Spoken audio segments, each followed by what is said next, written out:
I am an alcoholic. I am an alcoholic. I am I serve the Area 34 as their tech chair. We're Western Michigan. We go from the state line of Indiana all the way up to the UP. And this sharing session is being recorded for archive purposes so that AA members who cannot join us tonight have the opportunity to listen at a later time.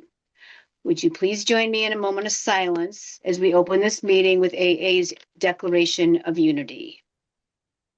Moment of silence.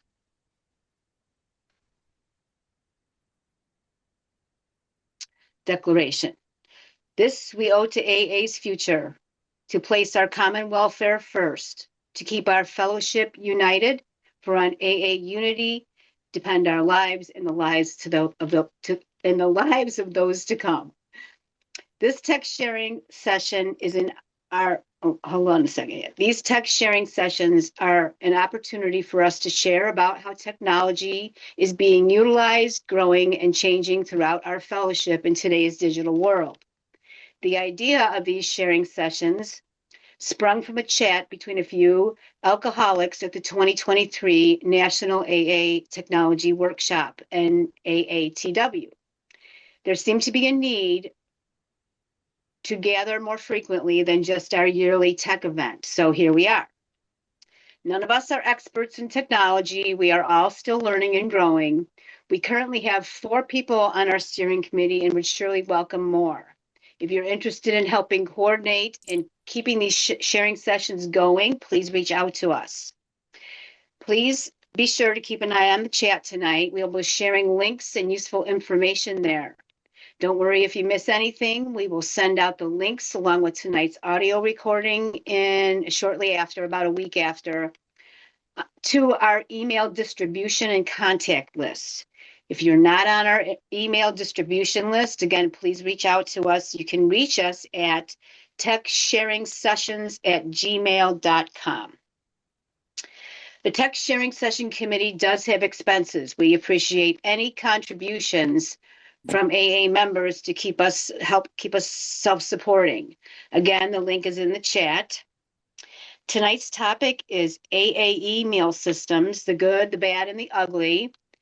First, we'll have a few short presentations, and after we'll conduct our sharing session. Our hope is to keep this casual, interactive discussion, but please remember to raise your hand and wait for the chairperson to recognize you. And we'll now begin. I think that's all the housekeeping I have. I think we'll begin with our presenters tonight. Did I miss anything, guys? I don't think so. Okay, Brett, you're first You up could to mention bat. the Slack channel if anybody would like to join us there too. That's at the end. Here, I have that. Okay. Go ahead. Put it in the chat if you like. Oops. Okay, our first presenter is Brett. Take it away, Brett. My name's Brett, and I am a grateful recovering alcoholic. I'm just adding that in the chat. The Slack channel link is in there for the invite. I am Area 34's technician. I more or less set up the hybrid with, and we have other people that help monitor the chat and anything else that comes along. I'm taking a look at the pros and cons of RoundCube, which is a web email platform. Let me share my screen. I've got a real basic slide presentation. When I say basic, I mean basic.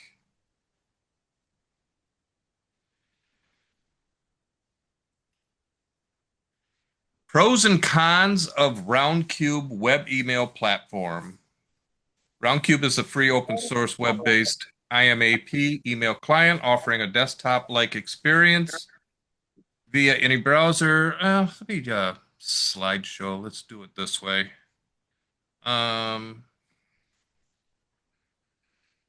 It's customizable, multilingual, and ideal for self-hosted email solutions.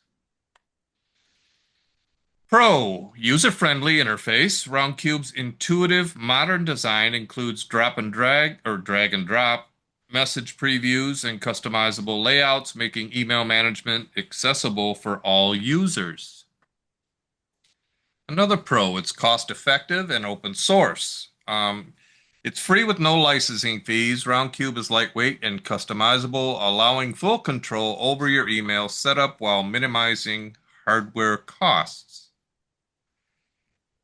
Um, Security and privacy supports SSL and TLS encryption and plugins like PGP, which PGP. Um, would anybody have a comment on what that stands for? Pretty The good pretty good privacy. privacy. It's an encryption. It's public private key encryption, basically end to end. It's been around for a very, very long time. Okay, thanks, Sean. Like we said at the beginning, we are not experts. At least I am not, and I appreciate the help and showing us what I am missing. It's self-hosting, ensures complete data ownership and regulatory compliance. Extensibility and scalability. Offers a plug-in system for adding features like calendars or spam filters, a responsive design for mobile and scalability for teams of any size.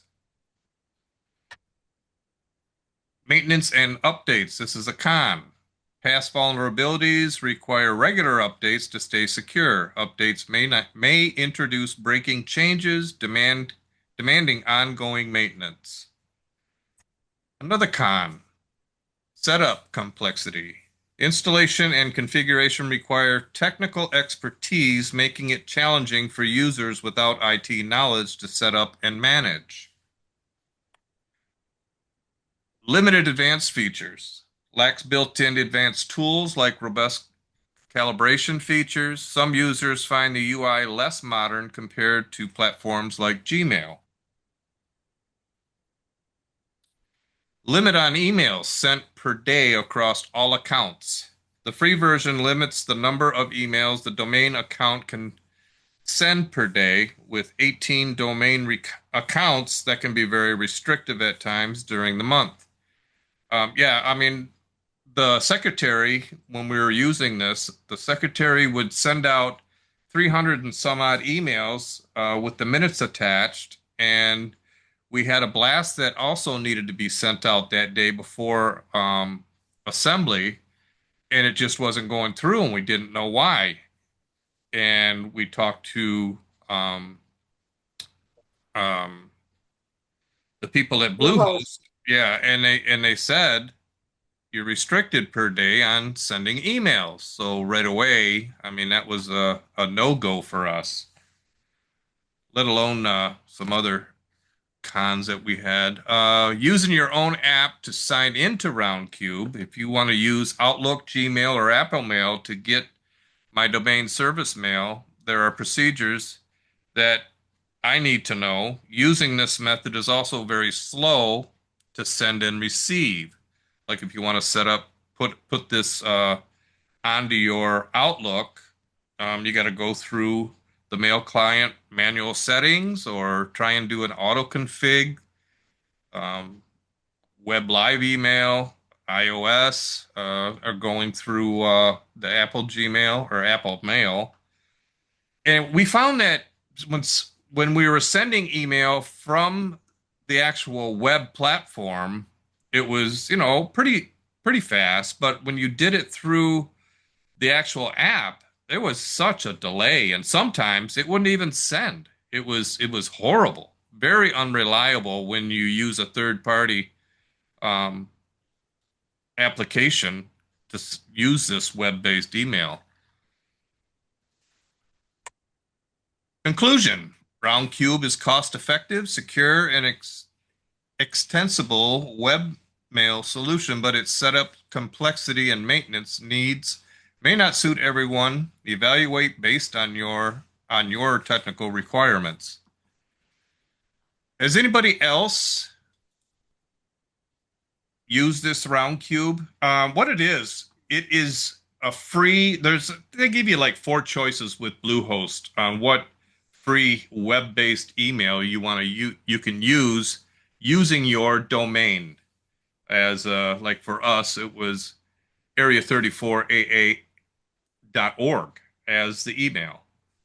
And so we what we did was create a bunch of emails for the different positions, the service structure, and people were having trouble getting logged in, getting set up. It was really frustrating for the others that just, if they had no prior knowledge of being able to set it up on their favorite email client, it was frustrating for us too. And they would just say, "Forget it, I'm not using it," and it just got lost.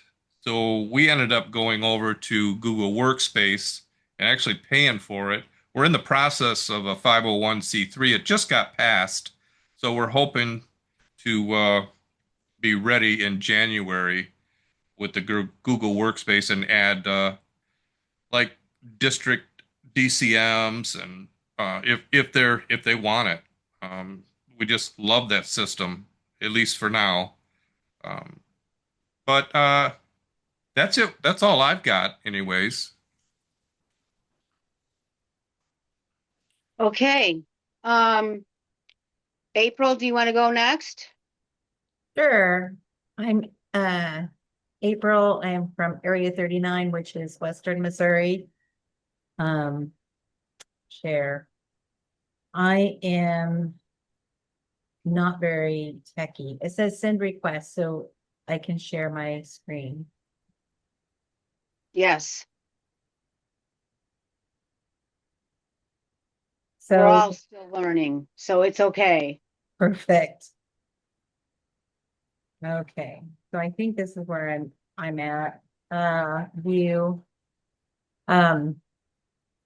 We were just using whatever hosting company we had email. I don't know what it's called. But we had done some changes from host tech to SiteGround, and we have meeting lists. Just that's what I know what to call it. It's what you guys for your bulk emails, right? For your committees, your districts, the individual ones, not so much of a problem. What was happening with us is we had people who'd be able to get a hold of an email. And then what happened is they could send bulk email to everybody who subscribes to that list. And I was getting calls about spoofing and stuff. So then this click and cancel law came up, and manually editing the bulk email, I guess it's not so bad, but at the time I was the only person managing our website, and it felt overwhelming for me. So I did some research, and from what I can tell, Active Campaign is a lot like is it Chimp Monkey, right? So we have a 501(c). We got a discount to subscribe for a whole year, and we can only have one user per this account.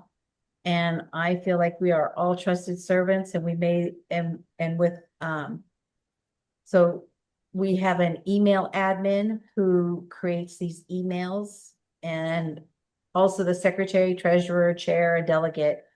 If they choose that they want to go in and create their own email, we let them have the password. We do a second verification, and the person always sends them the code. It has stopped our spoofing and our phishing. I guess we have a choice of design, which is text and SMS. And I think the other one is HTML, so it's more design. We'll see that in a minute.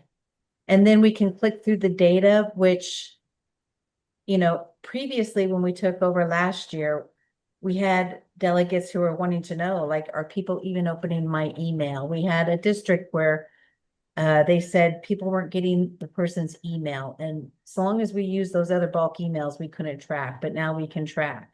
We can also have 1,000 contacts. The con is having just one user. We're on the very lowest pay system too. Logistics in our setting doesn't work like what they promised, right? So I wanted some automation happening, but it isn't because of what we pay. And the assembly has been set up to change.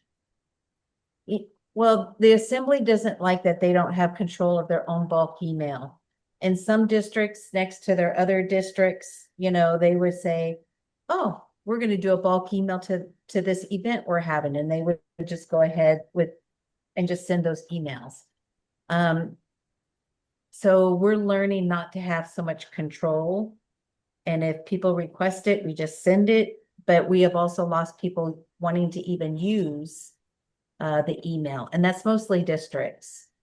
So this is the dashboard I open up to, and as you can see, I can see who's clicked through. I can see what campaigns have been going through.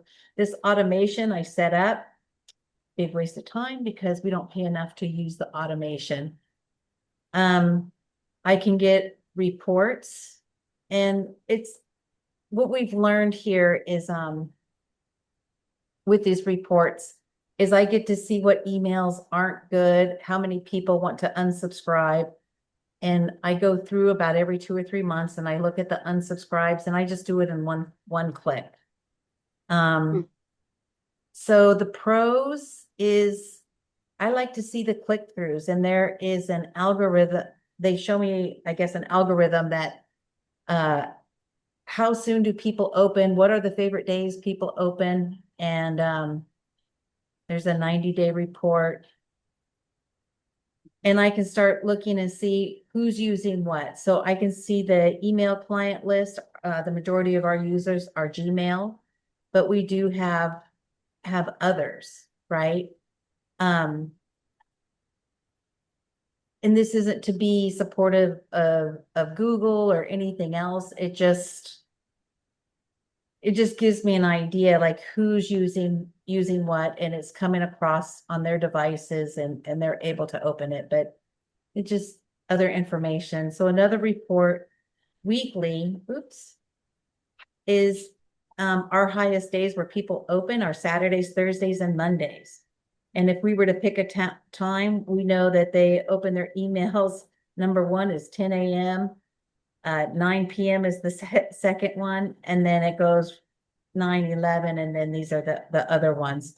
So when we start, if the person who's requesting the email doesn't mind it being sent out the next day in the morning, we try to do that. We want to have as many click-throughs with that email where people are opening it. We definitely see that after 2 days, there's no click-throughs. People aren't even opening it if they haven't even opened it in the first 2 or 3 days. So here's just an example of my contact list. It was easy for me to import, and I can export, which I love this, especially since we've had so many problems. Being able to have a backup to this list in case we change is obviously nice. When we were in SiteGround, yeah, we could not export. It was a pain. So it was a lot of, copy and paste to bring it over to here.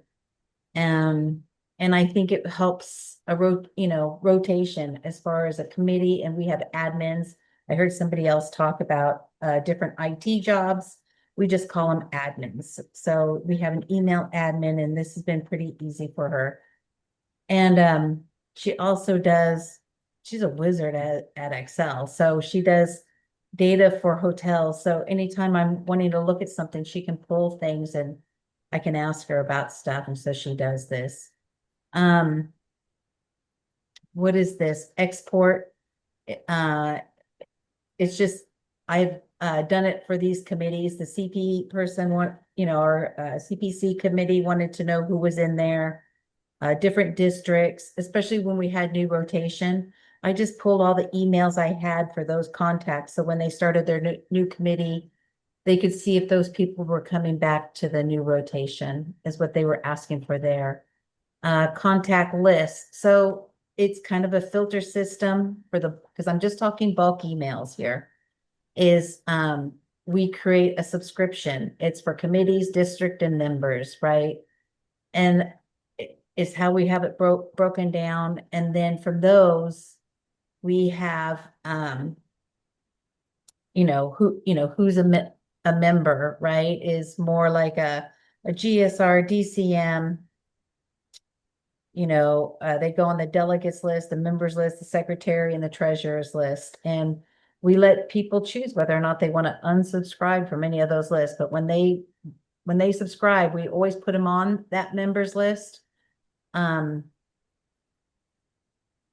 then let it go after that. But I have noticed that there's one function that happens here that sometimes rejects our settings. So if somebody, it's because we don't pay for extra. Sometimes I'll notice when somebody unsubscribes, it'll take them off a members committee or a district list. And then if they are subscribed to something else, and they'll say, hey, how come I didn't get that email? Somebody else told me about it. And I'll go in and look, and it's like, for some reason it got clicked off, and I can imagine they just got tired of receiving a certain type of email from one of those lists, and it kills them from the rest of it. So I have to check that every now and then. But I'm lazy, so I don't do it too often. And just a regular contact field, to create the automation for it. And we don't collect everything, right? I mean, I could go through and collect data, like, do they go to the website? What part of the website are they going to? Are they going to the website that we have a link to? But I remember talking to my old webmaster, and she goes, how much information do you want? She goes, we don't need it. So and I'm not techie, but I can see how tech draws people in.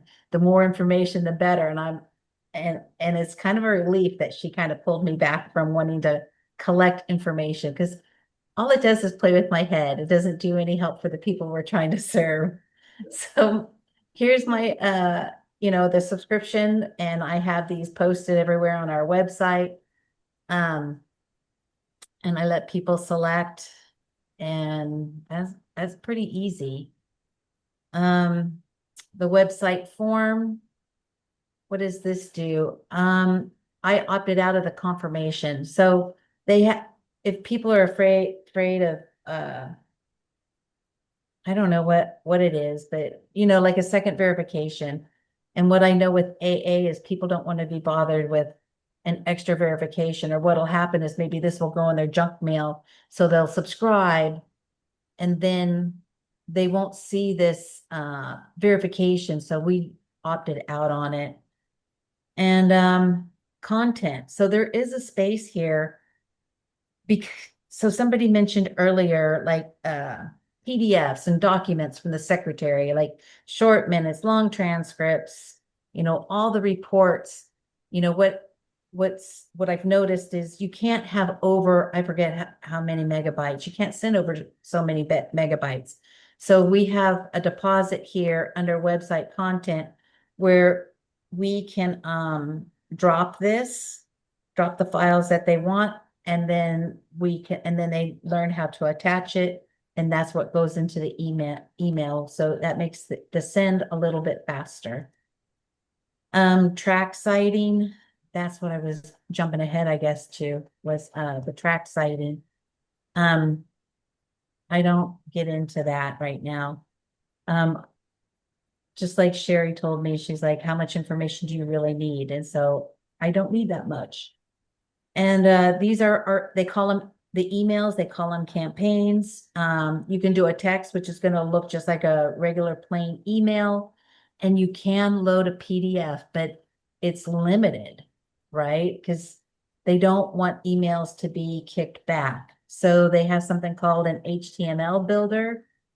And what we do is we built some templates here. So here's the text, and they have a different version for the text, which is more like an email. And then here's the template, which they call the HTML.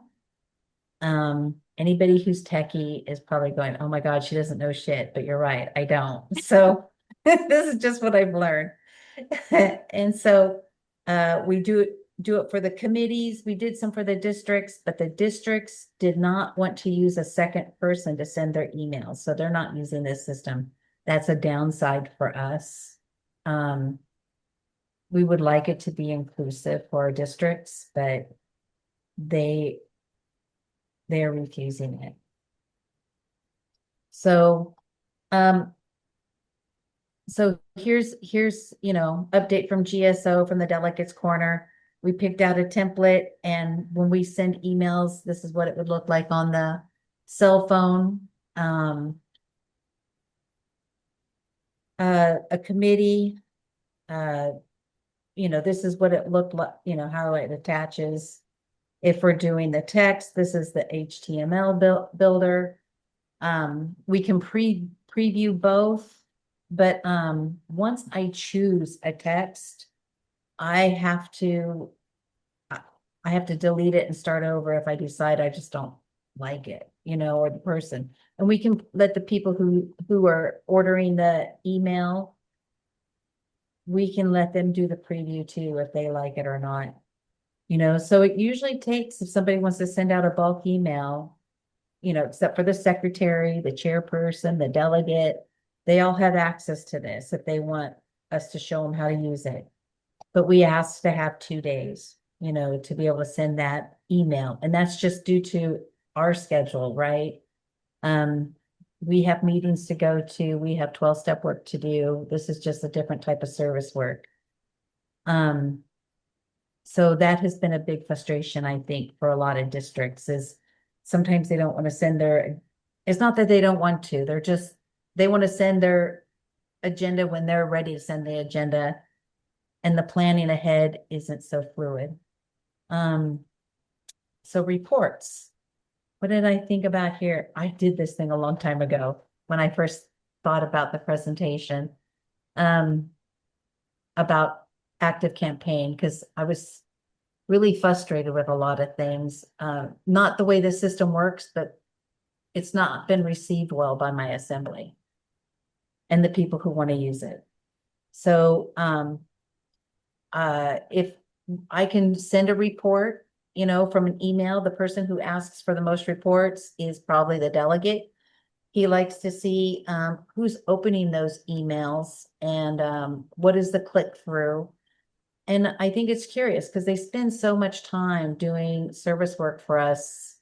They just, I think I mean, I'd want to know after spending all that time, like, who's really paying attention to it. So anyways, it just shows the engagement, up here bounces. I can take a look at that, remove it. Again,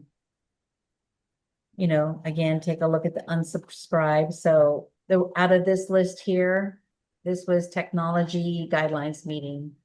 I have 121 people, only 54 opened up, 8 unique clicks, which means maybe some new people opened up, and 3 bounces, meaning I typed it in wrong when at committee.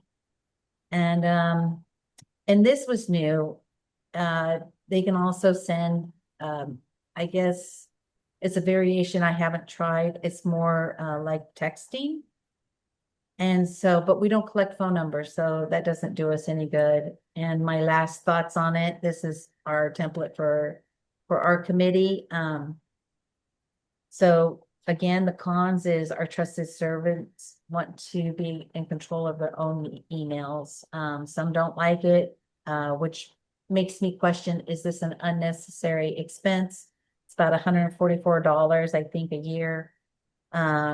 Email sends average is for us is probably 10 per month. For me, the pro is it has stopped the spoofing and the phishing with our bulk email addresses. Chair I made the decision. I talked about myself in the third person. That's funny. I made the decision to go this route in October due to the click in council law. I thought it would affect, that law where we had to have people that unsubscribe can unsubscribe. We already did it manually and now it's in court where it's fighting it. So the law's not what I thought it was back in October. So with the committee, we will revisit this again.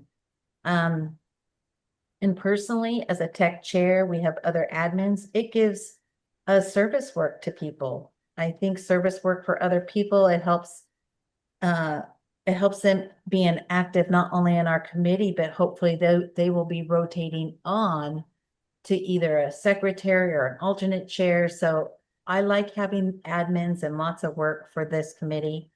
And then when people question if they have received emails, I can show them the stats. So that's all I got.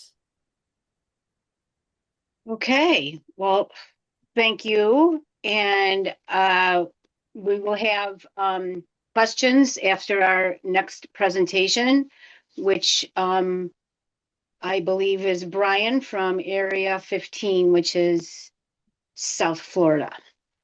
Yay, South Florida. My name is Brian. I'm an alcoholic. District 9, South Hi, Florida, Area Brian. 15. So I didn't put together an elaborate presentation. Thank you for that, April. That was very informative. The only thing I missed from that, April, is the name of the program that you're using. Active campaign. Active campaign. Active campaign. Interesting. Okay. So I did not put together a presentation in a slideshow, but I am prepared to share some screens that I've put together. I am going to share advanced. No. System window capture, use system desktop capture. Oh man, it's been a while since I used this sharing feature. I thought I could share just this browser window, can't I, Brett? Yes, you can. Yes, you Use can. system window capture, use system desktop capture. System window capture, I guess is what I'm doing. And then I select the window. That makes more sense. MailChimp. I am presenting MailChimp. Now, do you see my MailChimp? Okay, We good. see it. I don't want to share the wrong browser window. All right, so here we are. So this is MailChimp. Now, MailChimp used to be free, and some people say that it's not free anymore, but it acts like it's a 14-day trial. And I had to, honestly, I don't know if it's free after 14 days because I had to reactivate my account in order to set up this demo. I hadn't used it in long enough. And this is one of the things I've learned about MailChimp is they get rid of stale accounts because stale accounts usually mean that somebody's not using it and it's just left there for somebody to hack into and send a bunch of spam email to unsuspected subscribers. And so MailChimp has, rightfully, I think, taken the stand of getting rid of inactive accounts. It says it's a 14-day trial, but if you scroll down to the bottom, 500 contacts and 1,000 emails a month may not be enough for, I guess it's 6,000 emails a month, may not be enough for some people.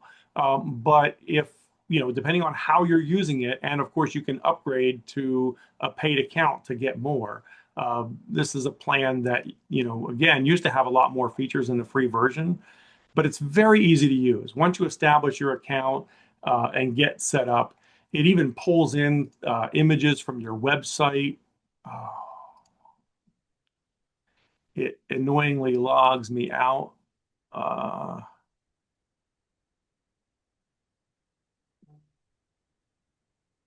Come on. There we go.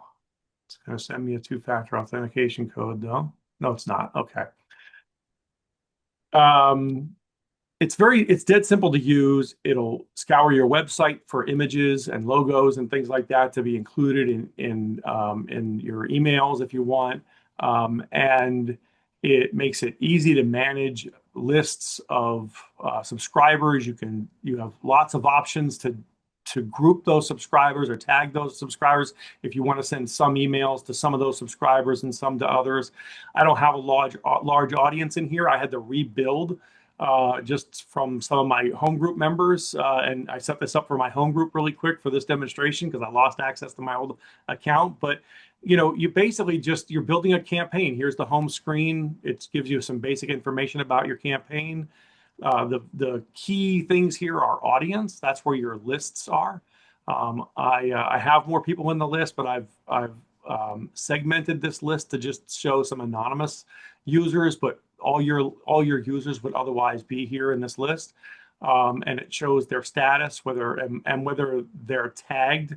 These two users are not tagged because I just put them in directly, but if they were tagged to belong to different groups, those tags would be listed here. How they subscribed would be listed here, etc. And then of course you can segment your audience any way you want to. And then once you've built your audience, which I'll show you a form that I have on our website that people can click, enter their email and name to subscribe. But once you've built your audience, it's really just a matter of sending them an email under the campaigns tab. After setting this up, I created this email where we did our business meeting and I gave them a full report of the business meeting via the email. I took the minutes that were given and I just built a simple email with that information. This email was created using a template that they had. They have hundreds of templates in here. Some of them you have to be paid subscribers to use. You have to have a different plan than the free plan, but there were plenty of options amongst the free plan in the campaign. So if I went back here and hit campaign and hit create, you have regular email. You can design an email. I'm going to do from scratch here just because, and it's really very simple. You're basically just dragging things into an editor and typing or laying out content. Simple as that. You just that's done. You just drag the next thing over, put an image in, and it's dead simple to use.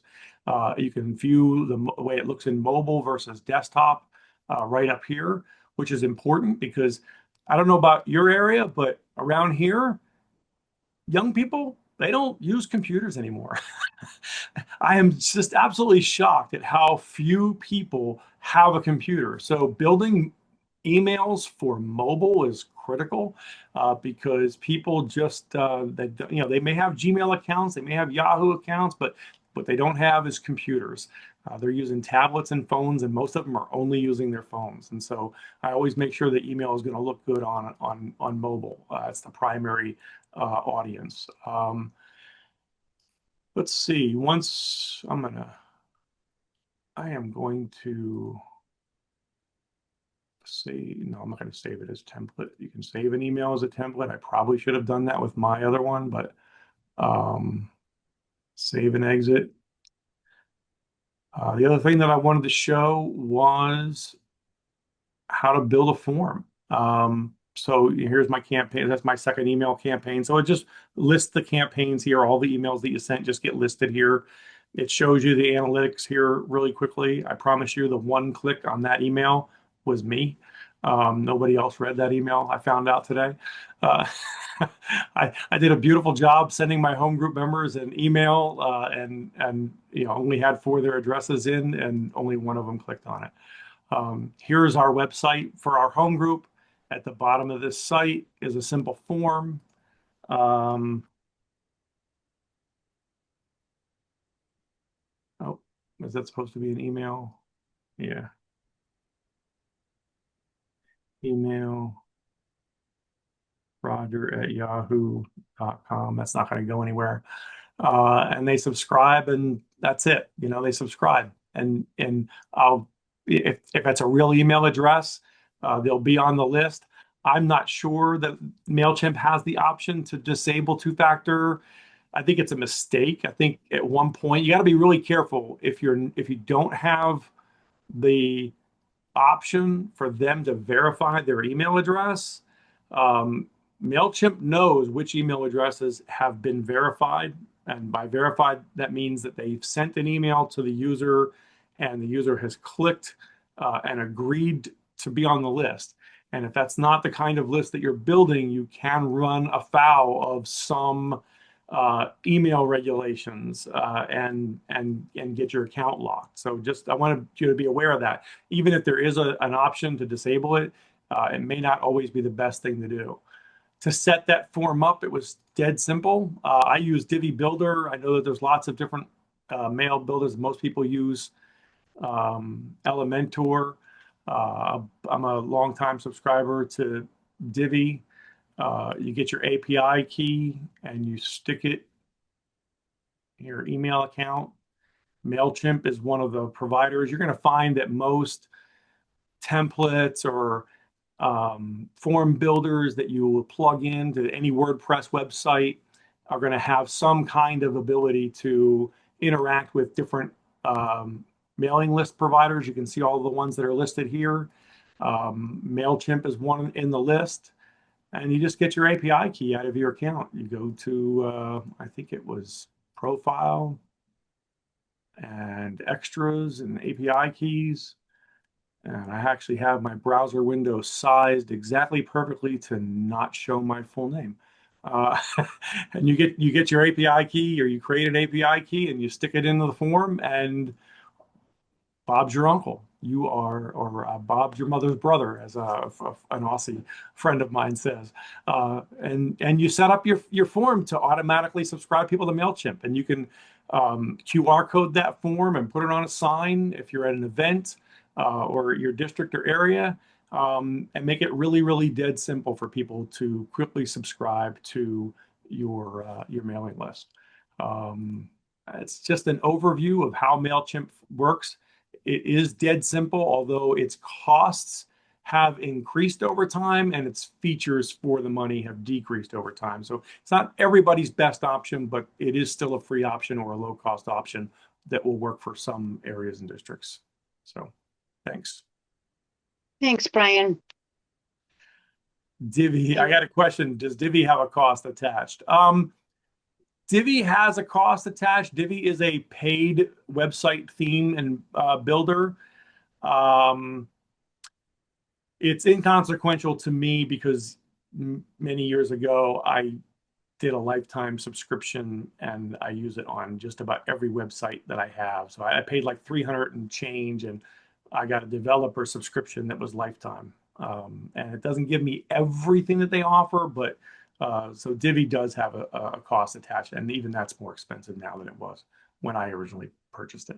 I don't even think a lifetime subscription for Divi is available anymore. But like I said, most website builders or form builder plugins have, even free ones or low cost ones, have some kind of selector for a lot of the common mailing list programs.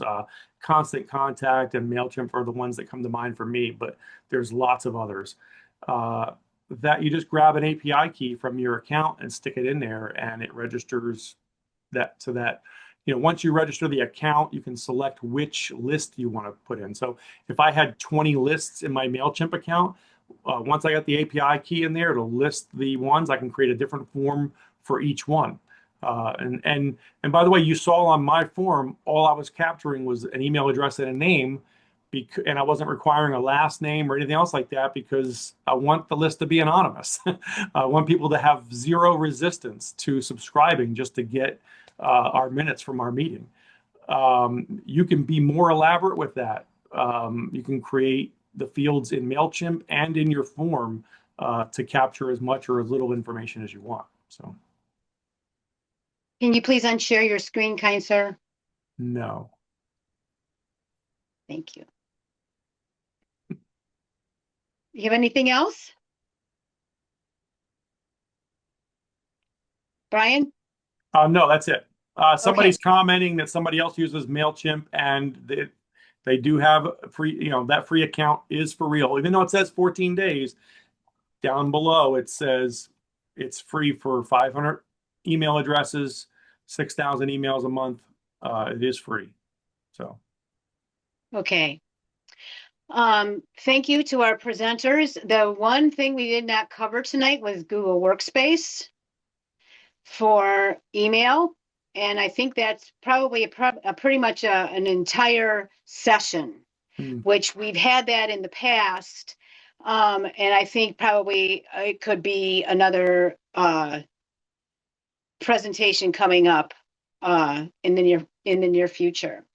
So this is where we turn our let me go back to the script here. This brings us to the end of our session. If you have any further questions or ideas you want to discuss with the AA technology community, please join our Slack channel. And I think Brett put it in the chat.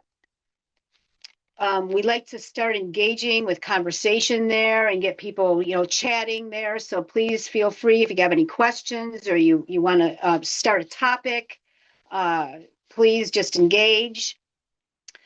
Also, we want to remind everybody right now about the NAATW workshop coming up in Cincinnati, Ohio, November 7th to the 9th. Brett's going to he also put in our contribution link again, but Brett's going to also put in the chat about the NAATW coming up in Cincinnati. It's Cincinnati and Kentucky. It's at the Cincinnati, Kentucky airport. Is anybody going? I am registered in person and I submitted 2 topics even. Cool beans. Okay. Our next sharing session will be on, we had our forum this weekend and they talked about it then too. Our next tech sharing session will be on Tuesday, November 25th at 7 p.m. Eastern Standard Time, 4 p.m. Pacific Coast Time. We don't have a topic yet, so if anybody has a topic or a discussion, or something they want to discuss, questions for presenters. Yes, we're going to get to the, did I say this? We'll get to that. So we're now going to move into the question and answer session. Thank you, Sean. I got off track there. I'm not, okay. So anybody ask questions, keep your questions and comments to 2 to 3 minutes. If it goes over 3 minutes, I'll give you a gentle reminder. And introduce yourself and your area and what you do for AA. And Sean is our first one with a raised hand. Please raise your hand. Thanks. Sean S., Area 33 web chairperson for the next 4-ish months. The question I had was for Brett, just because I wasn't sure. When you had mentioned kind of a limitation in the number of emails that you can send, just because I've seen that with some hosting providers, was that a limitation of Roundcube itself, the free version, or was that a limitation that your hosting providers, does to prevent them from being liable for sending out too many emails or spams? Or from what I gathered, Sean, it was a combination of both. Okay. It was monitored by Roundcube, but when I contacted Bluehost, they were quick to say there is a limitation. Okay. All right, cool. Thanks. Yes, my pleasure. Thanks for the question, Sean.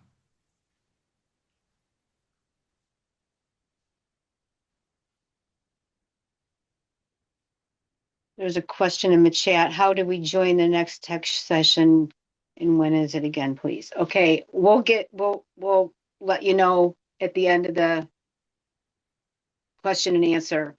I have a comment. We use this Roundcube for our area for emails.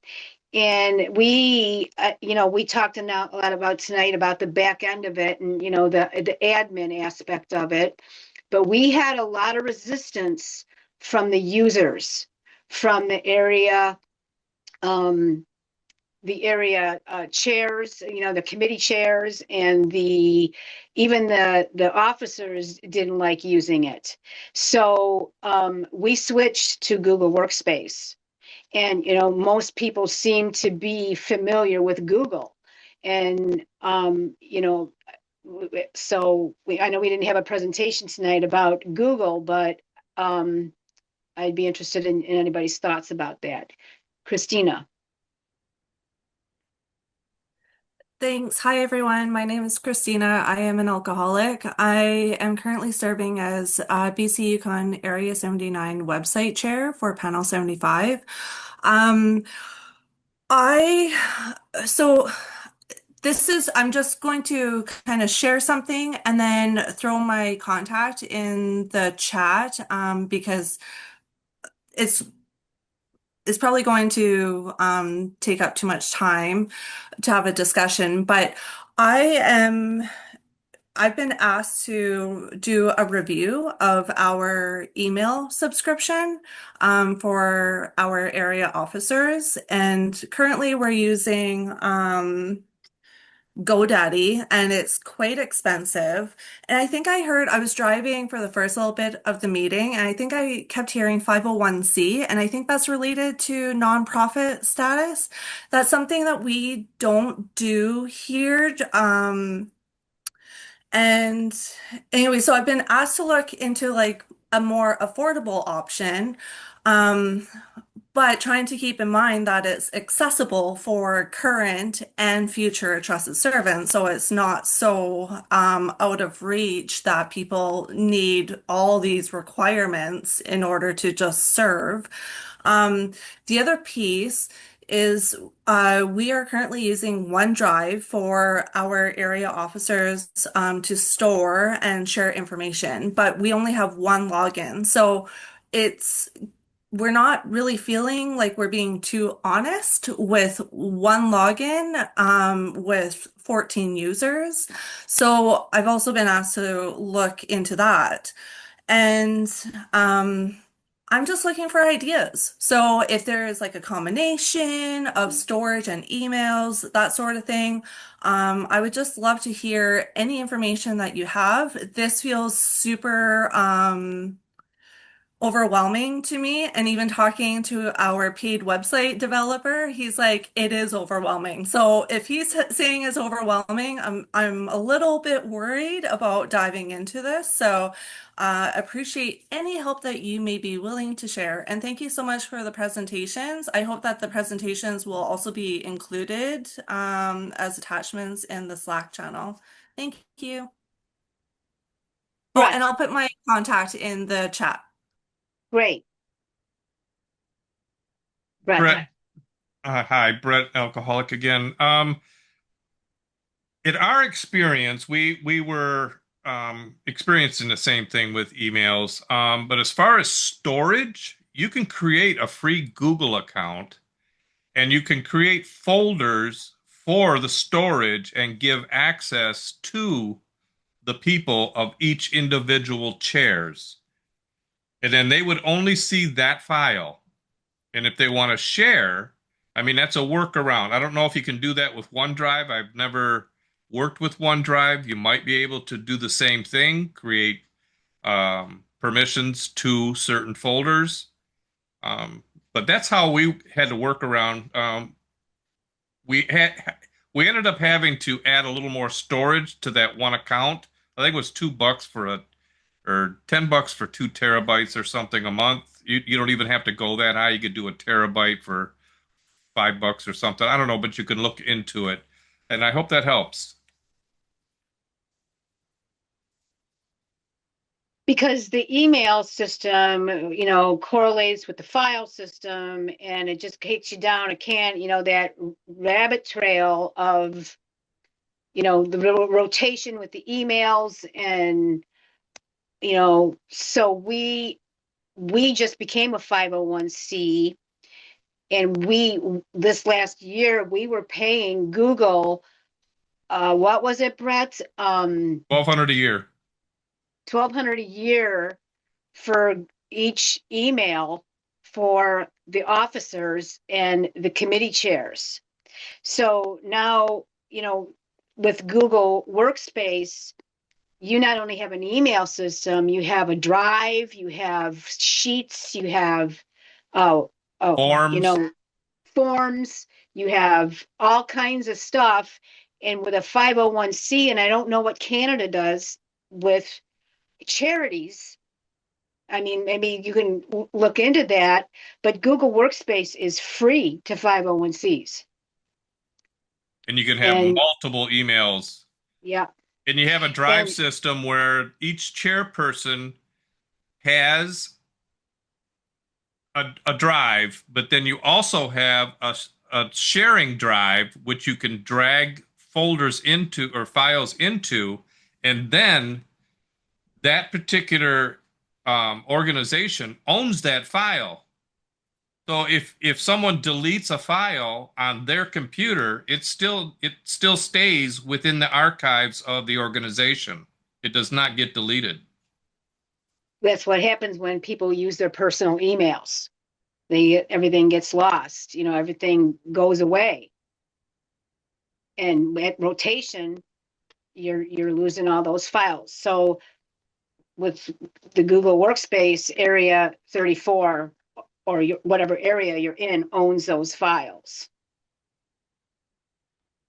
So, I don't know how many emails you need, Christina, but Google Workspace is by far my favorite. I've tried the round cube, I've tried all kinds of other emails, and I get the least resistance from the tech or the committee chairs and the officers, because everybody knows Google, but it's expensive. Greg. Area 91, Greg.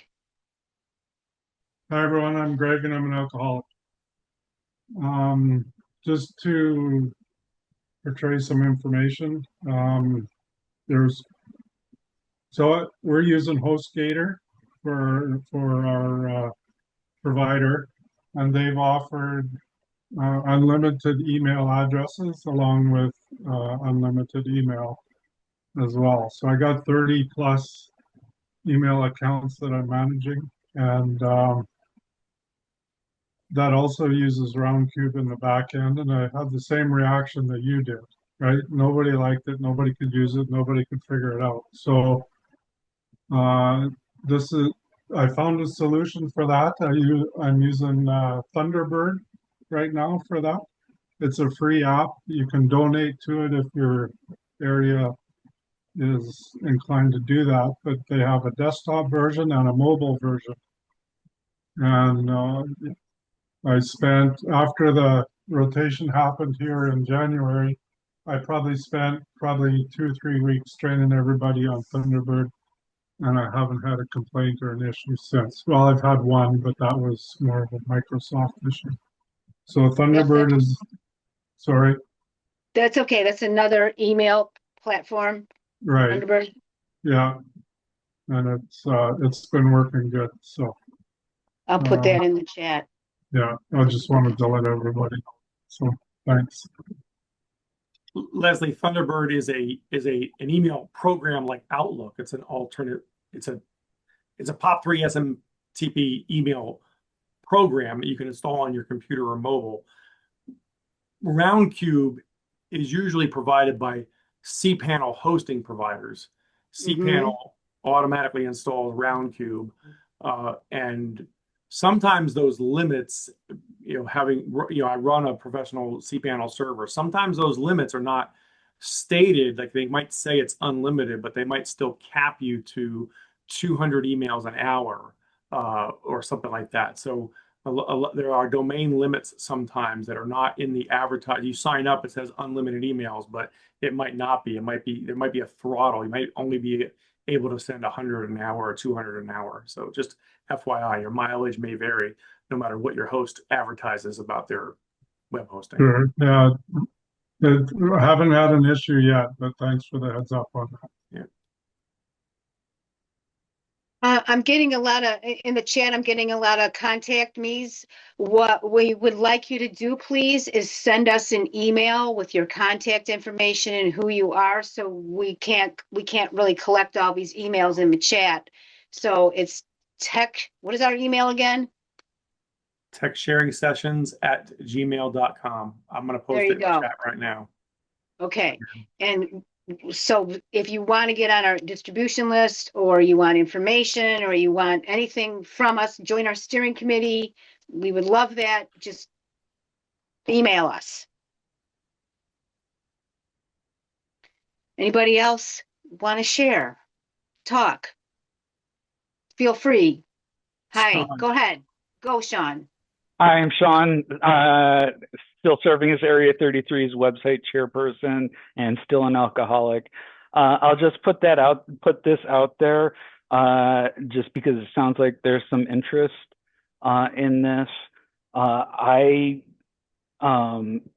went through, it's not AA service work, but I actually run a business professionally, doing website hosting, management, all that stuff. So I'm not doing the commercial plug thing. But for a client of mine that is also a nonprofit, I did work through getting them set up with Google Workspace, setting that up. And then we actually opted to go with a company called Brevo. It's very similar to MailChimp and ActiveCampaign that we saw. Their free plan is significantly more generous than both both MailChimp and ActiveCampaign. Still a little bit limited, but so I have had positive experience with that. Their limitation is basically you can send 300 emails a day. That's basically your thing, but it automatically resets the next day. So that's with their free plan, and there is not a limitation on the number of contacts that you have there. So just putting that out there, and I didn't do a presentation since it wasn't AA stuff, but I do have some expertise in that. Yes, you do. What was the app called again, Sean? Oh, Brevo. Somebody want to put that in the chat if they can find it? Brevo. There it is. Okay, it's in the chat. Oops, that's a long thingy, isn't it? Anyway. Oh, You clicked on the sponsored link as opposed to the dedicated one. Right. So, Oh, but well, yeah, somebody Brevo put that is the put name. that in the chat. So does anybody else have anything to talk about emails? Are you this is just an open forum, just supposed to be a chat. Just feel free to talk. Anybody struggling with anything with their web, you don't have to stick on topic. I'll go ahead. Ronald? How do Yeah, you say your name? that's correct. Thanks. Okay. So, hi everyone. My name is Renelle. I'm an alcoholic. Christina, like you, I'm also from Canada, from District 39. I've just started as the webmaster, or I don't know, they call it the webmaster. I hate the name, but the website chair. And I'm trying to sift through a whole lot of back-end problems. We have a couple of systems and that the district is paying for. And I guess the question is do districts share resources with area? So if area has an email platform that they use, or a email marketing platform, is it possible for different districts in the area to contribute instead of paying, I don't know, say areas using MailChimp, instead of us also paying MailChimp, to rather contribute to area and I don't know, just kind of spread the cost, and I guess in a way centralize the management. Um, is that a thing in AA? I'm fairly new to service work, so I might be asking really stupid questions.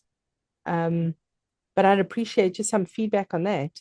Thank No you. stupid questions. But does anybody want to comment on her who, or the, Mark, do you want to comment on this topic or do you have another topic? Oh, I had a question when you were Okay, finished. Sorry. go Oh, ahead, Brent. yeah. What we're going to end up doing in January, right to what you were talking about, Ronald. Is it Ronald? Okay, Ronald. Okay, thank you. Yes, we are going to give district DCMs an option to have an Area 34 email, and that way they'll have access to the shared drives and be able to, email back and forth and use that. Say it'll be District 12, for example, District 12 at area34aa.org. We're going to give them an option to have that email address if they choose. That's how we're going to be able to keep the lines of communication open, as well as storage. Yep.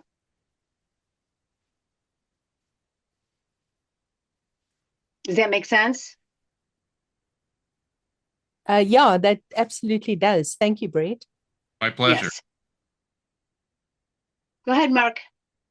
Yeah, my name is Mark. I'm the Area 60 District 23 webmaster right now. And for right now, when I took the position, we're using iPower and Weebly for our website, and we're going to be looking for a new platform next year. And I know Google Workspace was mentioned a couple times, and I'm familiar with the Workspace email platform side of things. But I was wondering if anybody had any feedback on the website builder with Google Workspace, like if anybody had ever used that, because I know they offer that. I just wasn't sure if it was cost effective and, if it met, the website needs. Well, for us, at Area 34, our host is Bluehost, and they have plugins. What WordPress? You got it. We use WordPress. Yeah. WordPress. Oh, sorry, that WordPress, but our host is Bluehost. So, but we use WordPress for the builder. No, we use Elementor for the builder. Sorry, Leslie. And that's a free plugin for WordPress, but we opted into the pro version, which is like $60 a year. What's the builder called again? It's called Element. Elementor. It's similar to what Brian was talking about, the Divi. Okay. It's a builder, it's a drop and drag, and that we use that inside of the WordPress. WordPress is free through your hosting company. And you got the better version for $60 a year. Yeah, the pro. Okay, that's substantially better pricing than iPower has. So I Hmm. appreciate that. Thank you. Uh, I also have a comment to Mark.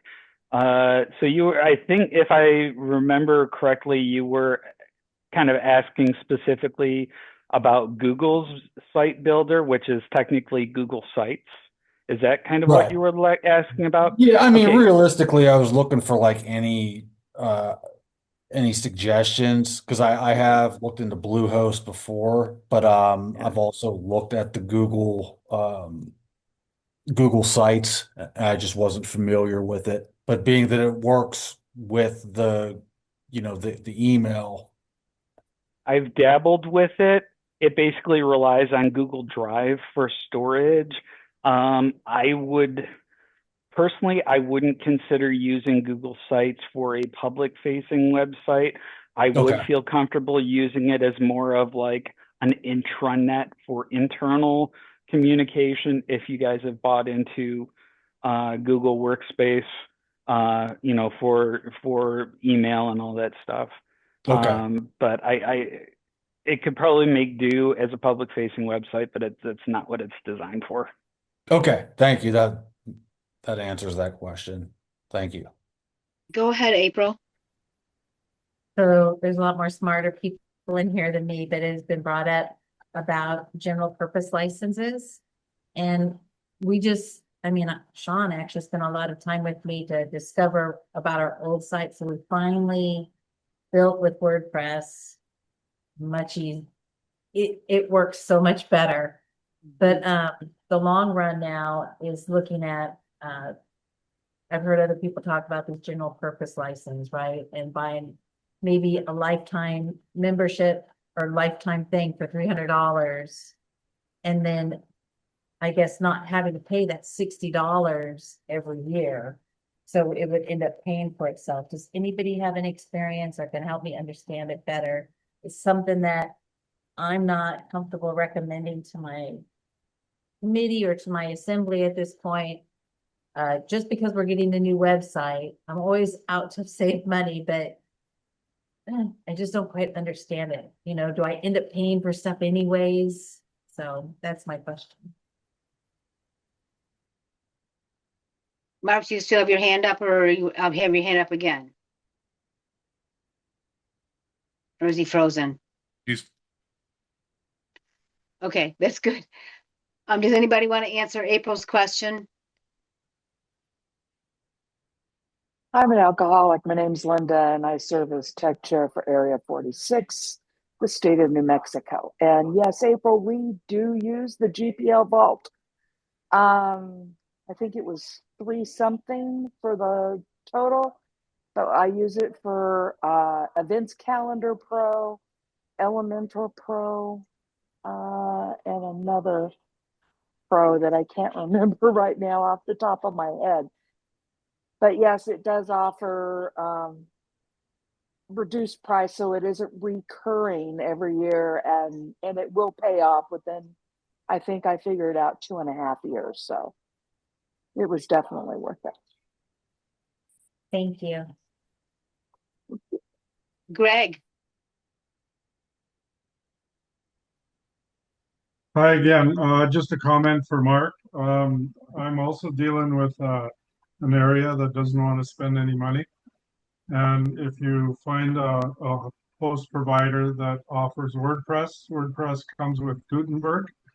And with Gutenberg 6 Plus, it's a comparable, not exactly the same, but a comparable builder to Elementor. I have both on our current Area 1 site right now, and I learned on Gutenberg, so I kind of stick with that. But I've also been playing with Elementor, just the non-paid version.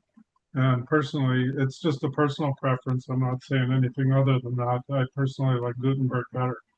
And I think that's just because I learned on that. But since Gutenberg 6 came out, it's pretty good. I enjoy it and like it.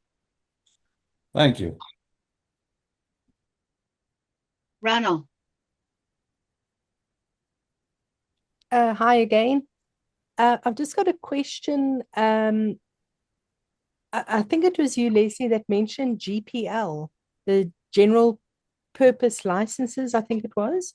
What is that exactly? That was April. Oh, April, sorry. It's okay. A general purpose license, GPL, there's one that, I forget, I think it was Janet who just said they use GPL Vault, and they have an open source membership to all these plugins that we use for WordPress.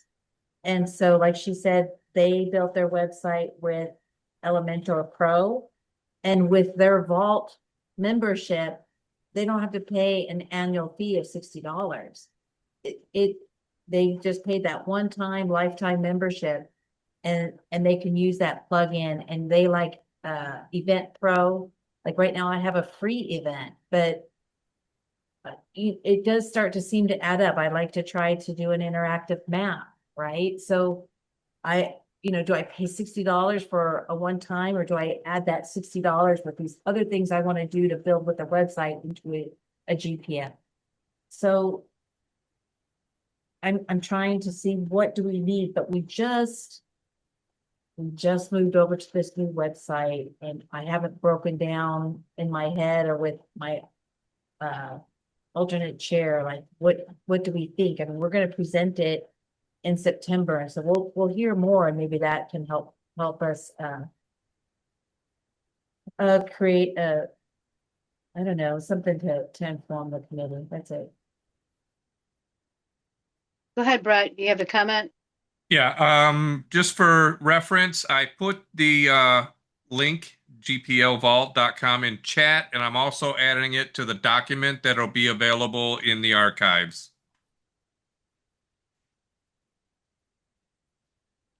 So I have a question for some of you here.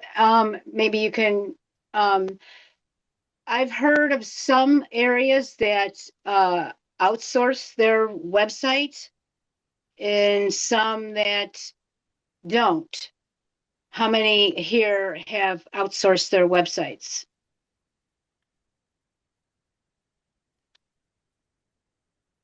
I have a question about that. Do you mean like someone managing that?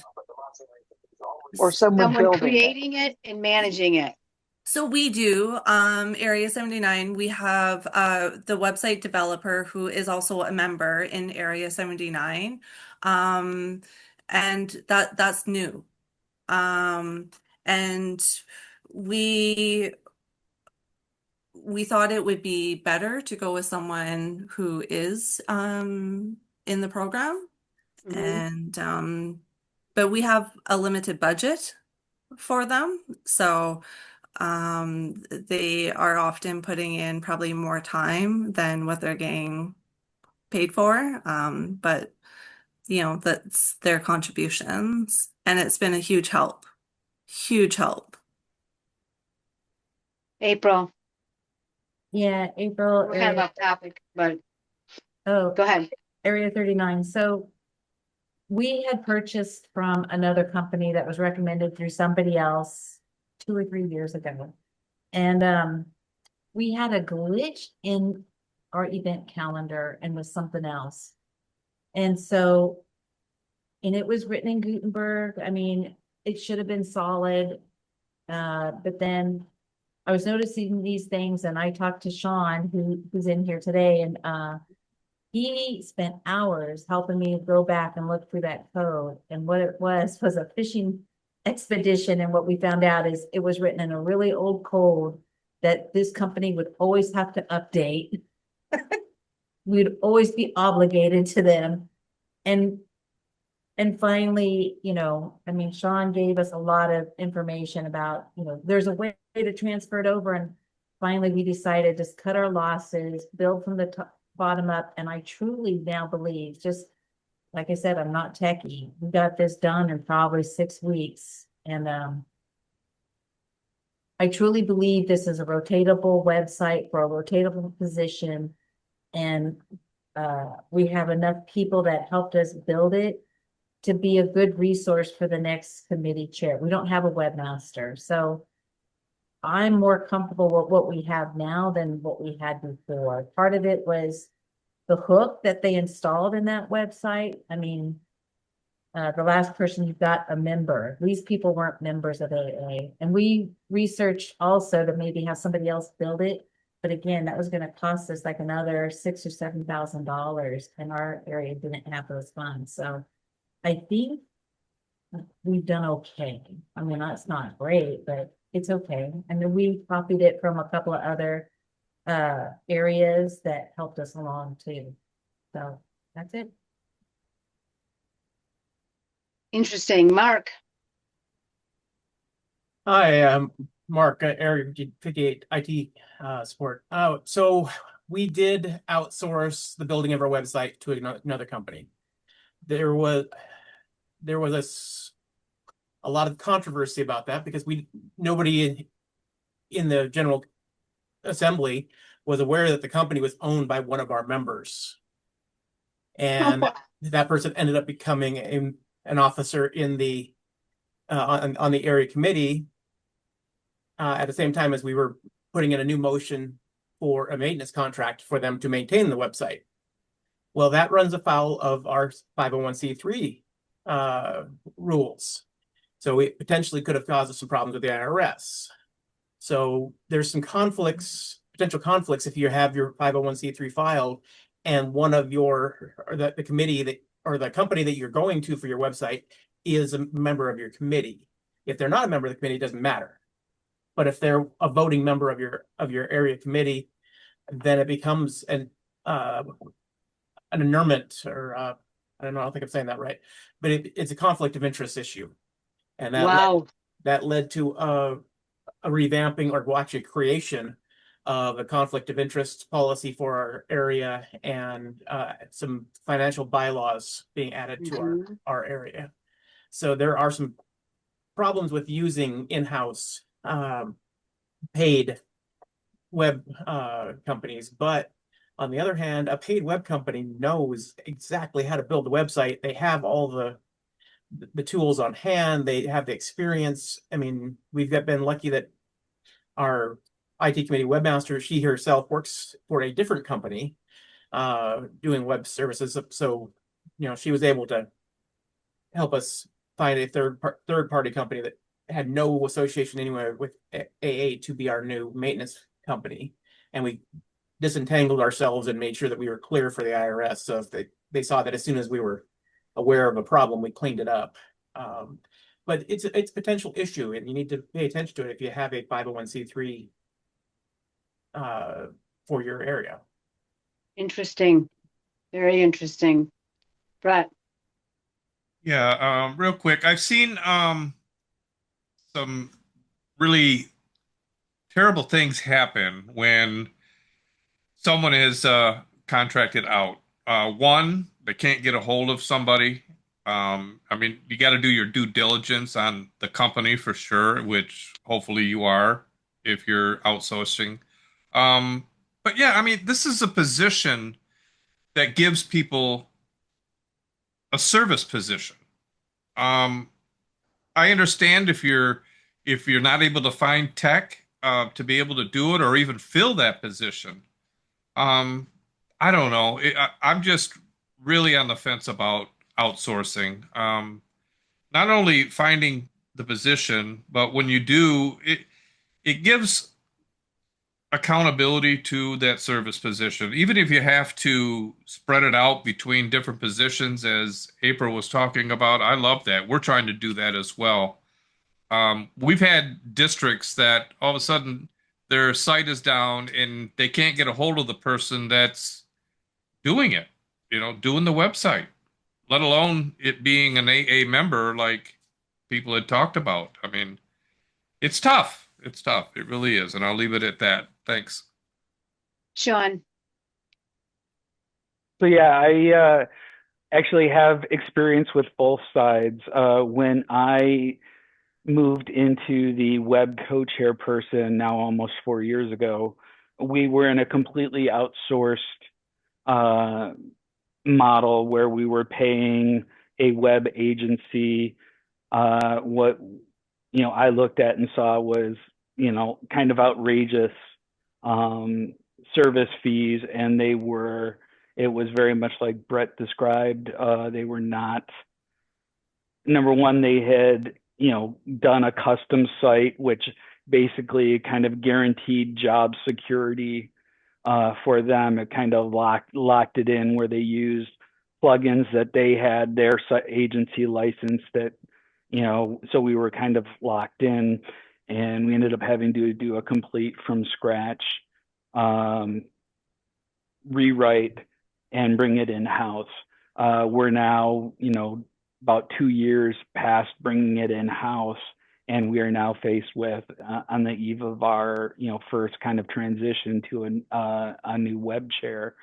So, and there are some pitfalls with that, but to, I believe it was Mark's point, well, what we found with this third party hosting provider who was not any member of AA and had no familiarity with AA and how we do business, they had a really hard time working with us because we're kind of oddballs, like this whole idea of service rotation, and they couldn't compute, or they couldn't deal with, having a rotating client every 2 years.